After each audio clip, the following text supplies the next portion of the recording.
आज की वार्तालाप सत्र में आप सभी का हार्दिक स्वागत है। हम गांधीवादी आंदोलन के विषय में बात कर रहे थे। प्रारंभिक स्थिति और उन्होंने जो आंदोलन प्रारंभ किया था, जिनमें सत्याग्रह से प्रारंभ किया था, चंपारण सत्याग्रह से, खेड़ा सत्याग्रह से, अहमदाबाद में जो उन्होंने अनशन किया था उससे, उसके पश्चात किस प्रकार की परिस्थितियां थीं, महात्मा गांधी ने सार्वजनिक राजनीति का प्रारंभ किस प्रकार से किया, इन सब बातों पर हम पूर्व के वीडियो में चर्चा कर चुके हैं। आज हम बात करेंगे गांधीवादी आंदोलन के अंतर्गत असहयोग आंदोलन के शेष कारणों पर। दो कारणों पर हम पूर्व में चर्चा कर चुके थे। शेष जितने कारण थे उन कारणों पर आज बात करेंगे। इसके बाद कोलकाता अधिवेशन हुआ था, जिसमें असहयोग आंदोलन का प्रस्ताव किया गया था। फिर नागपुर अधिवेशन हुआ, उसके बारे में बात होगी। फिर असहयोग आंदोलन का क्या कार्यक्रम था, क्या योजना थी, क्या करने वाले थे असहयोग आंदोलन में, उसका विस्तृत कार्यक्रम किस प्रकार था। और उसके बाद असहयोग आंदोलन का प्रारंभ, क्रियान्वयन किस प्रकार से हुआ, जो कार्यक्रम था उसमें, उस पर हम चर्चा करेंगे। तो शुरुआत करते हैं असहयोग आंदोलन के कार्यक्रम के पूर्व जो कारण थे असहयोग आंदोलन के, उस पर बात करते हैं। दो कारणों पर हम बात कर चुके थे। तीसरा कारण था 1919 के सुधार अधिनियम से व्याप्त निराशा। भारतीय राजनीतिक वातावरण में जो अपेक्षा थी, या भारतीयों की जो अपेक्षा थी प्रथम विश्व युद्ध के पश्चात, क्योंकि भारतीयों ने पूर्ण सहयोग किया था अंग्रेजों का, सैनिक रूप में, आर्थिक रूप में, ऋण के रूप में, हर तरह से सहयोग भारतीयों का रहा था। तो भारतीयों को भी अपेक्षा थी कि जिस प्रकार की वो घोषणा कर रहे थे, मित्र राष्ट्रों के द्वारा जिस प्रकार की घोषणा की गई थी प्रथम विश्व युद्ध के पहले, कि वो प्रजातंत्र के लिए युद्ध कर रहे हैं या स्वशासन सभी को दिया जाएगा, इस तरह का आश्वासन निश्चित रूप से उनके द्वारा दिया गया था। इस कारण से भारतीयों की बड़ी अपेक्षा थी। और 1919 में जो सुधार अधिनियम पारित हुआ, उसमें बड़ी अपेक्षा के साथ वो प्रतीक्षा कर रहे थे कि उनकी अपेक्षाएं पूर्ण होंगी। लेकिन जब ये सुधार अधिनियम आया तो उन्होंने पाया कि जो वो चाह रहे थे उसमें से उन्हें कुछ नहीं मिला है। इससे 1919 के अधिनियम से कांग्रेस और भारतीयों में बड़ी निराशा व्याप्त हुई। यंग इंडिया में महात्मा गांधी ने लिखा कि सुधार कानून व उसके साथ की गई घोषणा ब्रिटिश सरकार की इस नीति की द्योतक है कि अब तक वह भारतीयों के साथ न्याय करना चाहती है। हमारा यह कर्तव्य है नहीं है कि हम इन सुधारों की आलोचना करें, हमें तो इन्हें सफल बनाने के लिए इनका पालन करना चाहिए। महात्मा गांधी पहले सहयोगी के रूप में थे। उन्होंने इस अधिनियम की घोषणा के साथ इसका स्वागत किया, लेकिन कुछ ही समय के बाद उनके विचार परिवर्तित हो गए। उन्होंने भी अंग्रेजों का विरोध करना प्रारंभ कर दिया था। पंडित जवाहरलाल नेहरू ने लिखा कि मुसलमानों के चारों ओर एक ऐसा राजनीतिक घेरा डाल दिया गया है जिससे वर्ग विशेष भारत से अलग हो गए, और शताब्दियों से हम जो एक होने का प्रयास कर रहे थे उसके उल्टे प्रभाव हुए। सांप्रदायिक प्रतिनिधित्व को इसके द्वारा आगे बढ़ाया गया था। उसे भारतीयों अंग्रेजों को भारतीयों की एकता को तोड़ने की चिंता थी। अभी भी वो फूट डालो और शासन करो की नीति पर कार्य कर रहे थे। हिंदू मुस्लिम वैमनस्य को बढ़ाने का प्रयास कर रहे थे। तो 1919 के सुधार से बड़ी अपेक्षा थी कि भारतीयों ने जो कार्य किया था प्रथम विश्व युद्ध में अंग्रेजों का सहयोग करके, उससे वो अपेक्षा कर रहे थे कि स्वशासन की घोषणा होगी। लेकिन उसके नाम पर लीपापोती की गई, कोई अधिकार भारतीयों को नहीं दिए गए। इस कारण से बड़ी निराशा पूरे भारत में कायम हुई। रूसी क्रांति का प्रभाव 1917 ईस्वी में रूस में साम्यवादी क्रांति हुई थी, इसका प्रभाव भारत पर पड़ा था। सुभाष चंद्र बोस जो सामान्य तौर पर रुझान रखते थे मार्क्सवाद की ओर, उन्होंने इस तथ्य पर बल दिया था कि ब्रिटेन के उपनिवेशों में राष्ट्रीय आंदोलन चल रहे थे, अतः भारत में भी इस तरह का आंदोलन दृढ़तापूर्वक चलना चाहिए। दृढ़तापूर्वक पर उनका जोर था। रूसी क्रांति ने जनता की शक्ति को स्पष्ट कर दिया था। भारतीय इससे बड़े प्रेरित हुए थे, और विशेषकर जो साम्यवादी मानसिकता, मार्क्सवादी मानसिकता रखते थे, कृषक मजदूर वर्ग, इनको बड़ी प्रेरणा प्राप्त हुई थी। तो रूसी क्रांति का प्रभाव पूरे विश्व पर पड़ा था, भारत पर भी इसका प्रभाव पड़ा और भारतीय भी अपनी आज़ादी के आंदोलन के लिए इनसे प्रेरणा प्राप्त करते हैं। इसी बीच रोलेट एक्ट पारित हुआ। प्रथम विश्व युद्ध के पश्चात भारतीय अंग्रेजों से सुधार की अपेक्षा कर रहे थे। अंग्रेजों ने अपनी मानसिकता, अपनी मंशा रोलेट एक्ट के माध्यम से जाहिर की। भारतीय जनतांत्रिक अधिकारों को कुचला गया, जबकि सरकार ने लोकतंत्र के विकास का आश्वासन दिया था। उन्होंने कहा था कि हम युद्ध कर रहे हैं तो लोकतंत्र की रक्षा के लिए कर रहे हैं, छोटे देशों के अधिकार के लिए रक्षा कर रहे हैं, ताकि कोई बड़ा देश उनका दमन न कर सके। और बिल्कुल वही कार्य ब्रिटेन भारत में कर रहा था। इस कानून को भारतीयों ने अपना अपमान समझा। भारतीयों के दमन की ओर अंग्रेजों का ध्यान केंद्रित था। सर सिडनी रोलेट ने अपनी रिपोर्ट में कहा था, तत्कालीन परिस्थितियों में ऐसे कानून की आवश्यकता है जिसके द्वारा राजद्रोहात्मक गतिविधियों के संदेह में किसी भी व्यक्ति को बिना मुकदमा चलाए बंदी बनाने, उसे उससे जमानत लेने व कार्यों पर प्रतिबंध लगाने का अधिकार सरकार को प्राप्त हो सके। ये दमन की बात कर रहे थे। इस तरह भारतीयों के दमन और उनकी आवाज़ को दबाने का प्रयास किया गया। भारतीय जनता ने इसे काला कानून कहा। मोहम्मद अली जिन्ना ने कहा, यदि यह विधेयक स्वीकार कर लिए गए तो आप देश के एक सिरे से दूसरे सिरे तक असंतोष और आंदोलन की ऐसी ज्वाला भड़का देंगे जैसी आपने पहले कभी नहीं देखी होगी। उससे आप मेरा विश्वास करें कि अब तक चले आ रहे सरकार और जनता के अच्छे संबंधों पर बहुत हानिकारक एवं विध्वंस का प्रभाव पड़ेगा। ये मोहम्मद अली जिन्ना के विचार थे। महात्मा गांधी के द्वारा भी इसका जोरदार विरोध किया गया। महात्मा गांधी ने इसे कानून बनाने के पूर्व सरकार से आग्रह किया कि वो पुनर्विचार करे। ये सलाह अंग्रेज सरकार को दी थी, किंतु 17 मार्च 1919 को गांधी जी की सलाह को दरकिनार करते हुए रोलेट अधिनियम पारित कर दिया गया। इस अवसर पर मोतीलाल नेहरू ने अधिनियम के विषय में कहा था कि अपील, वकील और दलील की व्यवस्था का अंत कर दिया गया है। कि लोकतंत्र की पहचान होती है कि वो अपील कर सकते हैं, वकील रख सकते हैं, वकालत कर सकते हैं अपने मत की, और दलील तर्कों के माध्यम से अपनी बात रख सकते हैं। इसको समाप्त कर दिया गया है। उनका प्रसिद्ध कथन था, महात्मा गांधी ने कहा, मुझे पहला धक्का रोलेट अधिनियम से लगा, जो जनता की स्वतंत्रता छीनने के उद्देश्य से बनाया गया था। मुझे मेरी अंतरात्मा से प्रेरणा मिली कि इसके विरुद्ध आंदोलन करना चाहिए। द रोलेट एक्ट, जिसे काला कानून कहा गया, भारतीयों के दमन के लिए, भारतीयों के जनतांत्रिक अधिकारों को कुचलने के लिए ये कानून बनाया गया था। इसके कारण बड़ी उग्रता, बड़ी विरोध की भावना भारत में पनपी। जलियांवाला बाग हत्याकांड, उससे बड़ी घटना और घटित हो गई। इस हत्याकांड से पूरा देश चकित रह गया था। ब्रिटेन के चर्चिल जैसे अनुदारवादी, रूढ़िवादी नेता ने भी इसे पैशाचिक कांड कहा था। सरकार का दमन केवल अमृतसर तक सीमित नहीं रहा, बल्कि पूरे पंजाब में ये दमन फैला। देश इस प्रतिकार का प्रतिरोध लेना चाहता था। जलियांवाला बाग हत्याकांड के लिए भी रोलेट एक्ट ही दोषी था। उसी के कारण ये आंदोलन वहाँ पर चला था। 30 मार्च को रोलेट एक्ट का विरोध करने के लिए पूरे देश में हड़ताल और प्रदर्शन का निर्णय गांधी जी और कांग्रेस के द्वारा लिया गया था। बाद में इस तिथि को स्थगित करके 6 अप्रैल करने का निर्णय लिया गया, किंतु यह सूचना पूरे देश में नहीं पहुंच पाई। इस कारण अनेक स्थलों पर 30 मार्च को ही आंदोलन चला। दिल्ली, अहमदाबाद, अमृतसर, लाहौर आदि स्थानों पर 30 मार्च को ही आंदोलन हुआ। दिल्ली में जुलूस स्वामी श्रद्धानंद के नेतृत्व में निकाला गया, जिस पर पुलिस ने गोली चलाई और 5 व्यक्ति दिल्ली में मारे गए। सबसे विभत्स कांड जलियांवाला बाग में हुआ। 9 अप्रैल को हिंदू और मुसलमानों का एक सम्मिलित जुलूस डॉक्टर सतपाल व डॉक्टर किचलू के नेतृत्व में अमृतसर में निकाला गया। अगले ही दिन डॉक्टर किचलू और डॉक्टर सतपाल को गिरफ्तार कर लिया गया। उन्हें अमृतसर से निष्कासित कर दिया गया। उसके विरोध में 10 अप्रैल 1919 को 30,000 लोगों का जुलूस निकला, जिसमें पुलिस ने गोलियां चलाई, 20 व्यक्ति मारे गए। परिणाम स्वरूप अमृतसर में दंगे की स्थिति निर्मित हो गई। विरोध की ज्वाला भड़क उठी। भारतीयों ने अंग्रेजों को मार मार कर प्रतिशोध लेने का प्रारंभ किया।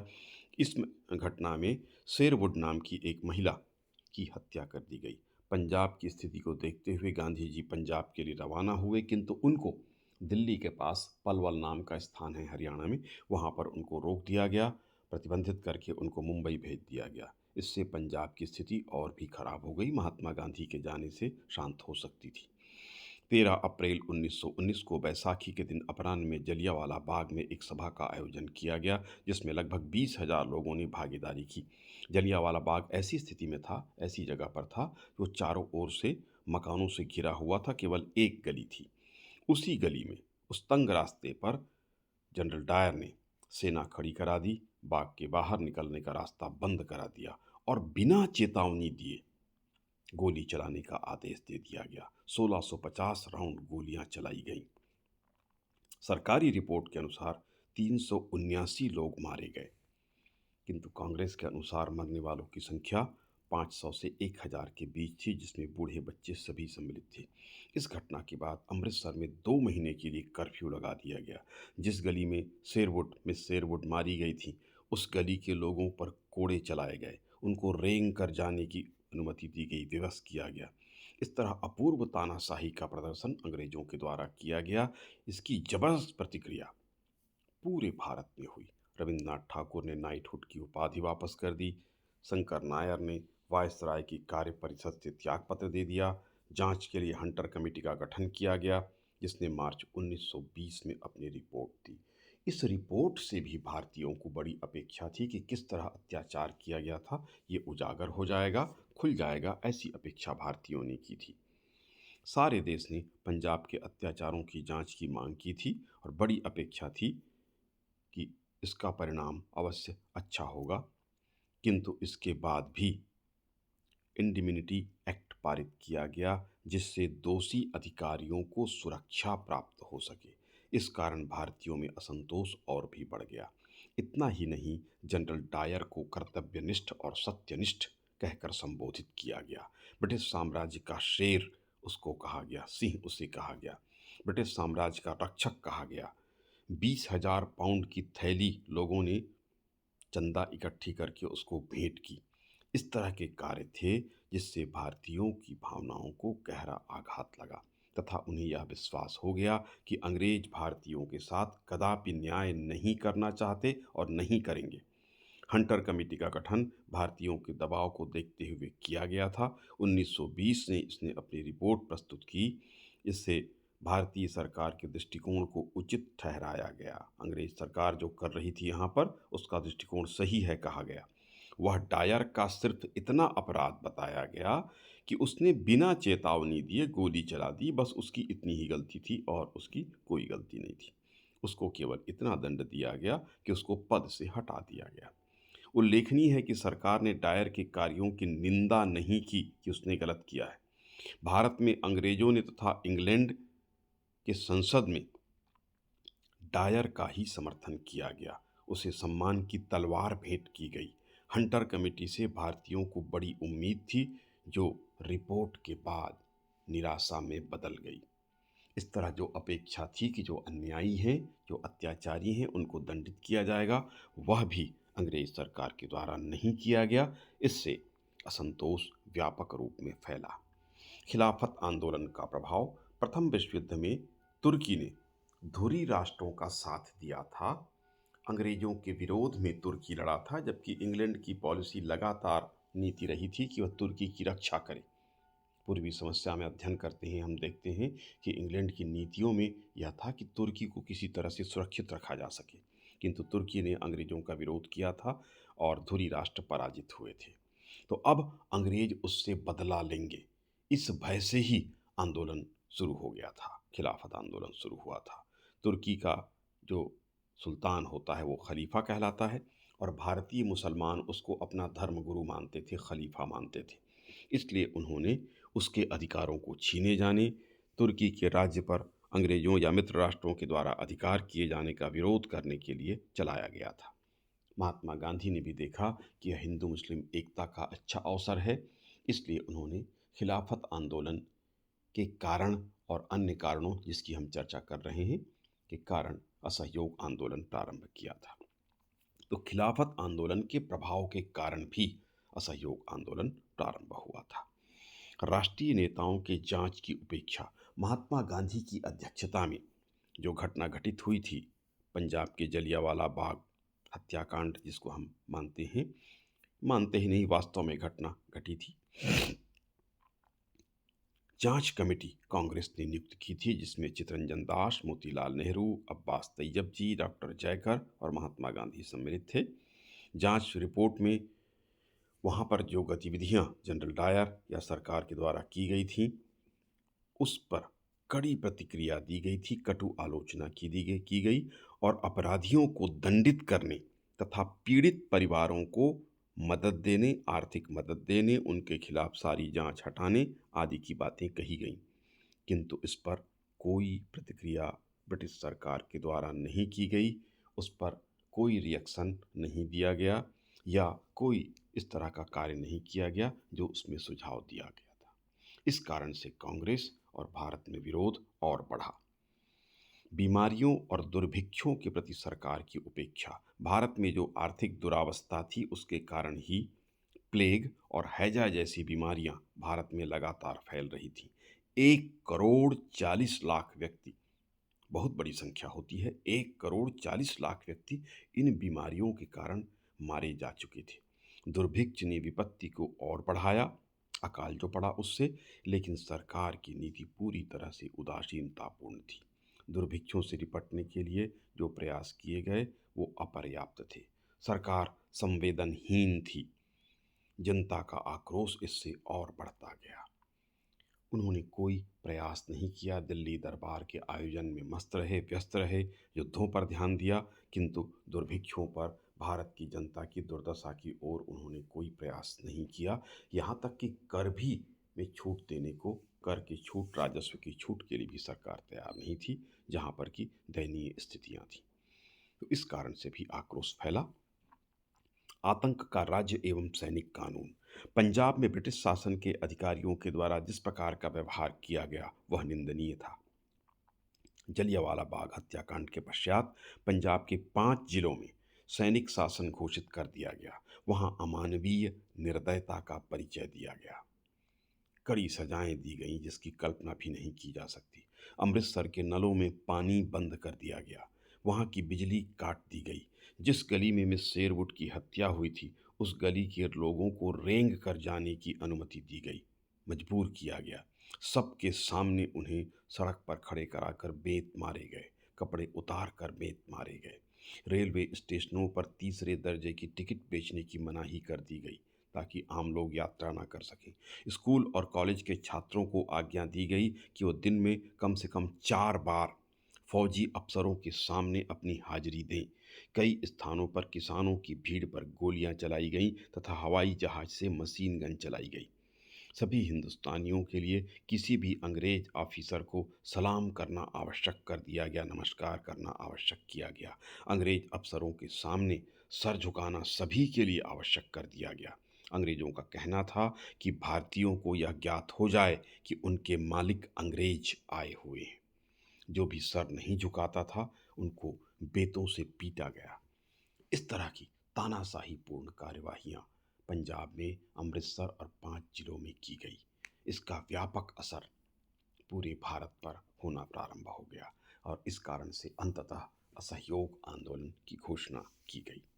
असहयोग आंदोलन किस प्रकार प्रारंभ हुआ, उसके लिए किस प्रकार प्रक्रिया अपनाई गई, उसको देखते हैं। कोलकाता अधिवेशन कांग्रेस का अध्यक्ष लाला लाजपत राय थे। इस अधिवेशन में ही गांधी जी के द्वारा असहयोग आंदोलन का प्रस्ताव रखा गया। प्रस्ताव इस प्रकार था: प्रत्येक गैर मुस्लिम का कर्तव्य है कि अपने मुसलमान भाइयों पर आई हुई धार्मिक विपत्ति को दूर करने में प्रत्येक उचित उपाय से सहायता करें, क्योंकि अप्रैल 1919 ईस्वी में पंजाब में सरकार ने निरपराध व्यक्तियों की रक्षा नहीं की। पार्श्विक हत्याकांड के लिए उत्तरदायी अधिकारियों को क्षमादान देकर निरपराध सिद्ध किया है। निरपराध व्यक्तियों को दंड दिया है। इससे ऐसा लगता है कि खिलाफत व पंजाब के मामले में सरकार को कोई पछतावा नहीं है। अतः कांग्रेस की राय यह है कि भारत में तब तक शांति नहीं हो सकती जब तक कि इन भूलों में सुधार नहीं किया जाता। इस कांग्रेस की यह राय है कि जब तक उक्त भूलों का सुधार न हो जाए और स्वराज्य की स्थापना न हो जाए, भारतवासियों के लिए इसके सिवाय और कोई मार्ग नहीं है कि वह गांधी जी द्वारा संचालित क्रमिक अहिंसात्मक असहयोग की नीति को स्वीकार करे और अपनावे। इस प्रस्ताव का चितरंजन दास, विपिन चंद्र पाल, श्रीमती एनी बिसेंट, मदन मोहन मालवीय और जिन्ना आदि नेताओं ने मोहम्मद अली जिन्ना आदि नेताओं ने विरोध किया। उल्लेखनीय है कि मोहम्मद अली जिन्ना ने खिलाफत आंदोलन का भी विरोध किया था असहयोग आंदोलन के साथ। मोतीलाल नेहरू ने अंतिम समय में इस प्रस्ताव का समर्थन किया। लंबे वाद विवाद के पश्चात कांग्रेस के द्वारा इस प्रस्ताव को महात्मा गांधी की स्वीकृति दी गई। इस अधिवेशन में गांधी जी का प्रस्ताव 884 मतों के विरुद्ध 1886 मतों से पारित हो गया। मोहम्मद अली जिन्ना क्योंकि इस खिलाफत तथा असहयोग आंदोलन के विरुद्ध थे, उन्होंने इसी समय 1920 में कांग्रेस को छोड़ दिया था। 1919 के कांग्रेस जो अधिवेशन ये हुआ था, उसके बाद कांग्रेस छोड़ने की घोषणा उन्होंने की थी। नागपुर में अधिवेशन हुआ। 1920 के ही कांग्रेस के नागपुर अधिवेशन में इस कार्यक्रम की पुष्टि की गई। इसी कांग्रेस के अधिवेशन में कांग्रेस के संविधान में भी संशोधन किया गया। प्रथम संशोधन था, अब कांग्रेस का उद्देश्य स्वराज्य घोषित किया गया। ब्रिटिश साम्राज्य के अंदर और यदि आवश्यक हुआ तो बाहर संविधान में संवैधानिक उपाय के स्थान पर सभी शांतिपूर्ण तथा उचित उपाय को रख दिया गया। द्वितीय बात थी, कांग्रेस के संगठन को व्यापक बनाया गया और नगरों तथा ग्रामों में कांग्रेस की शाखाएं खोली गईं या खोले जाने का लक्ष्य रखा गया। तृतीय, गांधी जी के प्रभाव के कारण अब अधिवेशन में यूरोपीय वस्त्रों के स्थान पर खादी के वस्त्र सुशोभित किए गए या खादी के वस्त्रों का प्रयोग किए जाने का निर्णय लिया गया। असहयोग आंदोलन की तैयारी के बारे में देखेंगे। महात्मा गांधी के द्वारा कांग्रेस का समर्थन और सहयोग प्राप्त करने के पश्चात देशव्यापी दौरे का कार्यक्रम तय किया गया। उन्होंने समस्त देश का भ्रमण किया और आंदोलन में भाग लेने तथा उसे सफल बनाने के लिए जनता को प्रोत्साहित किया। आंदोलन प्रारंभ करने के पूर्व गांधी जी ने वायसराय को एक पत्र लिखा, जिसमें उन्होंने कहा था कि भारत को पंजाब तथा खलीफा के साथ किए गए अत्याचारों के लिए खेद प्रकट करना चाहिए और भारतीय नेताओं के साथ परामर्श करके ऐसे मार्ग का अनुसरण करना चाहिए जिससे जनता का असंतोष दूर हो सके। सरकार के द्वारा इसका कोई जवाब नहीं दिया गया। इस प्रकार असहयोग आंदोलन अपने कार्यक्रम के अनुसार प्रारंभ हुआ। हम देखेंगे अब असहयोग आंदोलन के लिए क्या कार्यक्रम निश्चित किया गया था। पहला था, सरकार से प्राप्त उपाधियां वैतनिक, अवैतनिक तथा वैधानिक पदों का त्याग कर दिया जाए। जो उपाधियां मिली हों उसको त्यागा जाए और जो पद सरकार ने दिए उनका त्याग हो। दूसरी बात थी, सरकारी स्कूल अथवा सरकारी अनुदान प्राप्त स्कूलों का बहिष्कार कर दिया जाए, छोड़ दिया जाए। विद्यार्थी शिक्षक सभी स्कूल कॉलेज छोड़ें। तीसरा था, 1919 ईस्वी के का जो अधिनियम था, इसके अंतर्गत होने वाले चुनावों का बहिष्कार कर दिया जाए। जो निर्धारित किया गया जिसके आधार पर चुनाव होना था उसको सही नहीं माना गया था। सांप्रदायिक आधार पर भी थे, वो जातीय आधार पर थे, उनका विरोध किया गया। भारतीय सरकारी तथा अर्ध सरकारी उत्सवों में भाग न लें। जो भी सरकारी उत्सव हो, आयोजन सरकारी हो, उनका विरोध किया जाए, उसमें भारतीय लोग भाग न लें। सरकार के सभी न्यायालयों का बहिष्कार हो, जितने न्यायालय थे वकील बहिष्कार करें, यहाँ तक कि लोग वहाँ प्रकरण लेकर न जाएं। पंचायतों में बात की जाए, आपसी सुलह किया जाए, ग्रामीण नेतृत्व और न्याय की प्रणाली का विकास किया जाए। सरकार के सभी न्यायालय बहिष्कृत किया जाना चाहिए। मेसोपोटामिया में सैनिक, क्लर्क या मजदूर के रूप में काम करने से इनकार करना। मेसोपोटामिया में बड़ी संख्या में भारतीयों की भर्ती की जा रही थी, उसका विरोध किया गया। मद्यपान का निषेध करना, शराबबंदी करना, ये कार्यक्रम में था। सरकार के करों को आगे चलकर न देने का निर्णय लिया गया ताकि सरकार को कमज़ोर किया जा सके। सैनिक कर्मचारियों द्वारा विदेशों में नौकरी करने से इनकार कर देना। 10वीं बात थी, विदेशी वस्तुओं का बहिष्कार करना। जिसमें वस्त्र मुख्य रूप से थे, अन्य विदेशी वस्त्रों का भी बहिष्कार किया जाए। स्थानीय संस्थाओं के मनोनीत सदस्यों के अपने पद का त्याग कर दें। जितने राजनीतिक पद थे, स्थानीय संस्था से भी त्याग पत्र दिया जाए। सरकारी शिक्षण संस्थानों के स्थान पर राष्ट्रीय स्कूलों और कॉलेजों की स्थापना की जाए। यदि स्कूलों को छोड़ा जाएगा, कॉलेजों को छोड़ा जाएगा, तो उन बच्चों की पढ़ाई के लिए व्यवस्था करने की बात कही गई कि राष्ट्रीय स्कूल और कॉलेज स्थापित किए जाएं। सरकारी अदालतों के स्थान पर पंचायतों की स्थापना हो, ताकि वहाँ पर ग्रामीणों को, भारतीय जनता को न्याय मिल सके। विदेशी वस्तुओं के बहिष्कार के साथ साथ स्वदेशी वस्तुओं के प्रयोग और इसके लिए हथकरघा के विकास का, सूत के विकास या सूत कताई की जाए। जुलाहों के हाथ से बने कपड़े का प्रचार करना और अधिकाधिक चरखा, सूत इसका प्रयोग करके देसी कपड़ों का निर्माण करना, ये प्रयास किया गया, लक्ष्य रखा गया। स्वयं गांधी जी ने इसका नेतृत्व किया था। चरखे का प्रयोग वो स्वयं करने लगे थे। हिंदू मुस्लिम एकता और अस्पृश्यता का निवारण हो, हिंदू मुस्लिम एकता स्थापित किया जाए और अस्पृश्यता, छुआछूत की भावना जो हिंदुओं में खास करके थी, मुसलमानों में भी थी, उसको हटाया जाए, निवारण किया जाए। अब देखेंगे इस प्रकार से असहयोग आंदोलन प्रारंभ हुआ।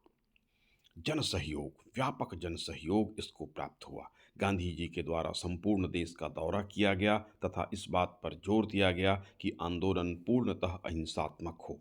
उनके द्वारा तिलक स्मारक कोष के लिए 1,15,00,000 रुपए एकत्र कर लिए गए। 20 लाख चरखे बनाकर जनता के बीच वितरित किए गए, जारी किए गए। 1.5 करोड़ कांग्रेस के नए सदस्य बना लिए गए। इस असहयोग आंदोलन में सभी प्रांतों, सभी वर्गों और सभी जातियों के लोगों ने भागीदारी की। कूपलैंड ने लिखा है कि गांधी जी ने वह काम किया जो तिलक भी नहीं कर सके थे। उन्होंने राष्ट्रीय आंदोलन को क्रांतिकारी आंदोलन के रूप में परिवर्तित कर दिया। उन्होंने उसे स्वतंत्रता के लक्ष्य की ओर बढ़ना सिखाया। अभी तक वह नगरों के बुद्धिजीवियों के वर्ग तक सीमित था, अब वह देहात की जनता तक पहुंच गया। इस प्रकार गांधी जी के व्यक्तित्व ने भारत के देहात में भी, ग्रामीण क्षेत्रों में भी जागृति उत्पन्न कर दी। ये कूपलैंड लिखता है। तो असहयोग आंदोलन को जबरदस्त समर्थन प्राप्त हुआ। दूसरी बात थी विदेशी वस्त्रों का बहिष्कार। विदेशी वस्त्रों का बहिष्कार आम जनता के बीच शुरू हो गया। कांग्रेस के सदस्यों के द्वारा इसका संचालन किया जा रहा था। अलग अलग स्थानों पर विदेशी वस्त्रों की होली जलाई जाने लगी। मुंबई में एक बड़े विदेशी वस्त्रों के ढेर पर स्वयं महात्मा गांधी ने आग लगाई थी। विदेशी वस्त्रों की दुकानों पर धरना दिया गया। यह बहिष्कार इतना प्रभावी सिद्ध हुआ कि विदेशी कपड़ों के आयात, जो 1920 में 102 करोड़ रुपए का था, वह 1921 में आधा रह गया, 57 करोड़ रुपए का ही रह गया। इस तरह से विदेशी वस्त्रों के बहिष्कार का जो आंदोलन था सफल रहा। तीसरी बात थी स्वदेशी कपड़े के उत्पादन के प्रयास। एक तरफ तो विदेशी वस्त्रों का बहिष्कार किया गया, तो उनका स्थान कौन लेगा? स्वदेशी वस्त्र लेंगे। इसके उत्पादन के लिए विशेष प्रयास हुए। चरखे 20 लाख जारी किए गए। खादी का खूब प्रचार किया गया। जुलाहों को प्रोत्साहित किया गया। खादी तो राष्ट्रीय आंदोलन का प्रतीक बन गई। कांग्रेस ने पूंजीपतियों, व्यापारियों और बुनकरों को एक मंच पर लाने का प्रयास किया ताकि उनको प्रोत्साहित किया जा सके। देश में आर्थिक लाभ के लिए विदेशी वस्तुओं का बहिष्कार, विशेषकर विदेशी कपड़ों का बहिष्कार संभव हो सके। कताई और बुनाई को अत्यधिक प्रोत्साहित किया गया। स्वयं गांधी जी ने चरखे का प्रयोग किया और उसका जमकर प्रचार भी किया। इस तरह से स्वदेशी कपड़े के उत्पादन का प्रयास किया गया। काउंसिलों के बहिष्कार, आंदोलनकारी ने जिसका नेतृत्व कांग्रेस के द्वारा किया गया। परिषदों का निर्वाचन न लड़ने तथा मतदाताओं के मतदान न डालने के लिए कहा गया। यद्यपि यह बहिष्कार पूर्णतः सफल नहीं हुआ। अवसरवादियों ने, जो मौके की तलाश में थे, प्रमुख पार्टी कांग्रेस के चुनाव से हट जाने के कारण उसका लाभ उन्होंने उठाया। लगभग 25% मतदाताओं ने मत दिए, किंतु फिर भी 75% मतदाताओं ने मतदान का बहिष्कार कर दिया, जो एक बड़ी बात थी। तो काउंसलिंग का बहिष्कार किया गया। इसी प्रकार अदालतों का बहिष्कार किया गया। पूरे भारत में अदालतों का बहिष्कार किया गया। प्रसिद्ध वकीलों ने, जिनमें कि पंडित मोतीलाल नेहरू, फुफुली जयकर, वल्लभ भाई पटेल, सी राजगोपालाचारी, पंडित जवाहरलाल नेहरू, डॉक्टर राजेंद्र प्रसाद, विट्ठल भाई पटेल, आसिफ अली, टी प्रकाशन, डॉक्टर किचलू आदि प्रमुख जितने भी भारत के वकील थे, उन्होंने वकालतों का बहिष्कार किया, अदालतों का बहिष्कार कर दिया। देश की जनता ने भी, आम वकीलों ने भी अदालतों का बहिष्कार किया। अपने आपसी विवादों के निपटारे के लिए पंचायत का सहारा लिया जाने लगा। इस प्रकार से हम देखते हैं कि अदालतों का बहिष्कार हुआ। स्कूल और कॉलेजों का भी विद्यार्थियों ने बहिष्कार कर दिया। स्कूल और महाविद्यालय बंद हुए। विद्यार्थियों ने वहाँ धरना देना प्रारंभ कर दिया। लाखों की संख्या में विद्यार्थियों ने स्कूलों और कॉलेजों का त्याग कर दिया। अब समस्या थी कि उनका अध्ययन अध्यापन किस प्रकार कराया जाए। इसके लिए राष्ट्रीय शिक्षा का प्रबंध करने का प्रयास नेताओं के द्वारा किया गया। इसमें भी सफलता प्राप्त हुई। 4 महीने के भीतर ही राष्ट्रीय मुस्लिम विद्यापीठ, बंगाल राष्ट्रीय विश्वविद्यालय, तिलक विद्यापीठ, महाराष्ट्र विद्यापीठ, काशी विद्यापीठ तथा अलीगढ़ में गुजरात के विद्यापीठों की भरमार आ गई। अनेक राष्ट्रीय शिक्षण संस्थाओं की स्थापना हुई। राष्ट्रीय शिक्षा के प्रसार में इस बात पर बल दिया गया कि विद्यार्थी राष्ट्रवादी विचारधारा तथा आर्थिक कार्यक्रमों के विषय में शिक्षा प्राप्त करें। यद्यपि उनकी संख्या अभी भी पर्याप्त नहीं थी, किंतु फिर भी नगण्य भी नहीं थी। इस पर लगातार प्रयास हो रहे थे। उपाधियों का त्याग, अंग्रेजों ने जो उपाधियाँ दी थीं उसका त्याग करना शुरू किया गया, जिसमें रविन्द्रनाथ ठाकुर, सुभाष चंद्र बोस, जी.सी. बोस, स्वयं महात्मा गांधी सम्मिलित थे। सामान्य जनता के द्वारा भी उपाधियों का त्याग बड़े पैमाने पर किया गया। तो जो उपाधियां अंग्रेजों ने दी थीं उन सभी का त्याग प्रारंभ हुआ। हिंदू मुस्लिम सहयोग प्रारंभ हुआ। 1921 में अली बंधुओं एवं महात्मा गांधी के प्रयासों से हिंदू मुस्लिम एकता स्थापित हुई। कराची सम्मेलन में मुसलमानों ने घोषित किया कि सरकार की सेवा करना शरिया के विरुद्ध है। इस कारण से अली बंधुओं को कैद कर लिया गया, मुकदमा चलाया गया। 2 वर्ष के कारावास की सजा उनको दी गई। इसका प्रबल विरोध हुआ। 4 अक्टूबर को गांधी जी तथा अन्य के हस्ताक्षर से घोषणा की गई, जिसमें कहा गया कि प्रत्येक भारतीय सैनिक तथा सैनिक कर्मचारी का उत्तरदायित्व है कि वह सरकार से अपना संबंध तोड़ ले। असहयोग आंदोलन खिलाफत आंदोलन के साथ मिलकर चल रहा था, इसलिए स्वाभाविक रूप से हिंदू मुस्लिम एकता देखने को हमको प्राप्त होती है। ग्रामों में कांग्रेस कमेटियों की स्थापना की गई, कांग्रेस का विस्तार किया गया, उनको प्रशिक्षित किया गया ताकि आंदोलन सही ढंग से चल सके। इसके कारण कांग्रेस कमेटियों का विस्तार ग्रामों तक किया गया। प्रिंस ऑफ वेल्स इसी समय भारत आया था। ब्रिटिश राजकुमार नवंबर 1921 में भारत आने वाला था। सभी जगह उसका स्वागत हड़तालों के साथ किया गया। युवराज के सम्मान में किए जाने वाले सभी समारोहों का बहिष्कार किया गया। जब प्रिंस ऑफ वेल्स मुंबई पहुंचे, पूरे नगर में हड़ताल रखा गया। इसी अवसर पर विदेशी वस्त्रों की होली जलाई गई, परंतु जनता ने प्रिंस के स्वागत में सम्मिलित कुछ लोगों के साथ दुर्व्यवहार किया। परिणाम स्वरूप पुलिस के द्वारा गोली चलाई गई।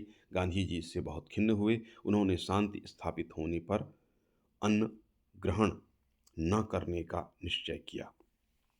आंदोलनकारियों के खिलाफ सरकार ने दमन की नीति का अनुसरण किया। महात्मा गांधी को छोड़कर अन्य नेताओं को इस अवसर पर गिरफ्तार कर लिया गया। कांग्रेस और खिलाफत कमेटी के स्वयं संगठनों को गैर कानूनी घोषित कर दिया गया। सभाओं एवं जुलूस पर प्रतिबंध लगा दिया गया। इसी समय लॉर्ड रीडिंग ने कांग्रेस के साथ समझौते का प्रयास भी किया।